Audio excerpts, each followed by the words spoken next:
Shalom, jemaat kasih dalam Tuhan. Hari ini kita boleh disapa dengan kebenaran firman Tuhan melalui suara pengembalaan dari hamba-hamba Tuhan, GKY Karawaci. Jemaat kasih dalam Tuhan, hari ini saya akan membaca dari Matius pasal yang ke-19 ayat yang ke-27. Demikianlah firman Tuhan. Lalu Petrus menjawab dan berkata kepada Yesus, "Kami ini telah meninggalkan segala sesuatu dan mengikut Engkau. Jadi, apakah yang akan kami peroleh?" Terima kasih dalam Tuhan, hidup kita sejak kecil dibentuk menjadi orang-orang yang transaksional. Mulai dari kecil, seorang anak ada sebuah transaksi yang terjadi. Kalau melakukan ini, maka akan dikasih apa? Kalau melakukan itu, maka rewardnya seperti apa? Ketika kita bertambah besar, ketika sekolah, maka transaksi itu terjadi. Kau rajin belajar, mendapat nilai bagus. Kau tidak rajin belajar, mendapat nilai yang tidak bagus. Ketika kita bekerja pun, transaksi itu terjadi. Ketika saya mau bekerja dalam pekerjaan ini, maka saya digaji berapa untuk sebuah pekerjaan di dalam kapasitas seperti itu. Itulah hidup. Hidup kita di dalam hidup yang bertransaksi. Ada pemberian, ada penerimaan. Ada yang dikorbankan, tetapi kemudian ada yang didapat. Tetapi pertanyaannya adalah, apakah ketika kita mengikut Tuhan, maka terjadi transaksi di situ? Di dalam bagian ini, Petrus bertanya kepada Yesus, "Kami telah meninggalkan segala sesuatu dan mengikut Engkau." Kira-kira apa yang telah ditinggalkan oleh Petrus dan mengikut Yesus?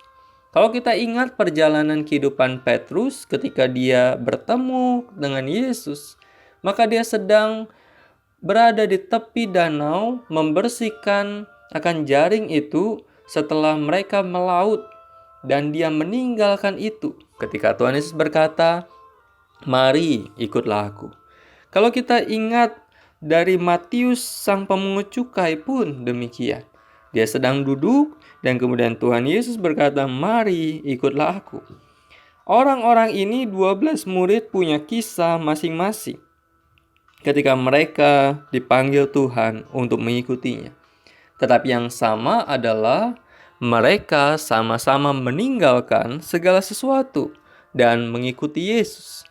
Dan kemudian ketika Petrus menimbang banyak hal yang telah dia tinggalkan dan mengikut Yesus, kemudian dia bertanya kepada Tuhan Yesus, "Jadi, apakah yang akan kami peroleh?" Terjadi transaksi di situ. Terjadi harapan di dalam diri Petrus bahwa kalau dia sudah melakukan banyak hal, lalu apa upahnya dari apa yang sudah dia korbankan? Tetapi apa yang dikatakan oleh Yesus?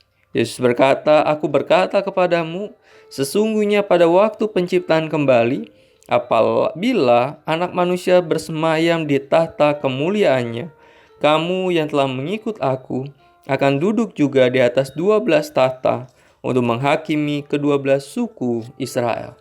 Tuhan Yesus tidak menjanjikan kekayaan duniawi kepada para murid, tetapi dia menjanjikan tentang sebuah upah yang akan didapat ketika para murid bersama-sama dengan dia, bersama-sama akan menjadi pribadi-pribadi yang dipercayakan Tuhan untuk melakukan hal yang besar di dalam kekekalan.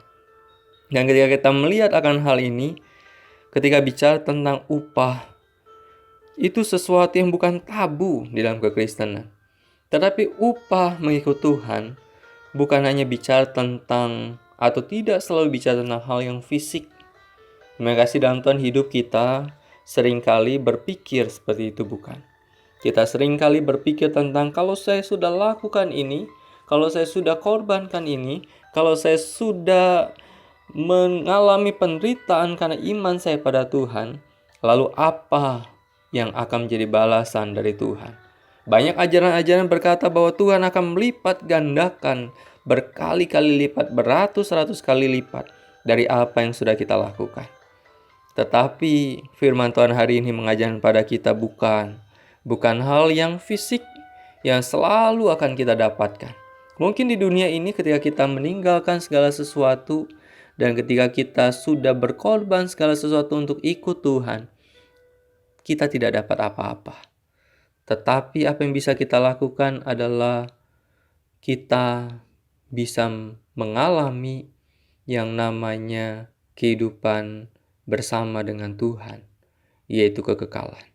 Karena itu biarlah melalui suara pengembalaan ini kita diingatkan bahwa seberapa besar pun pengorbanan kita mengikut Tuhan, tetapi itu tidak sebanding dengan pengorbanan Tuhan kepada kita. Dan Dia tidak pernah hitung-hitungan ketika Dia berkorban untuk kita. Masakan kita hitung-hitungan dalam kita mengikut akan Dia. Tuhan Yesus memberkati kita. Amin.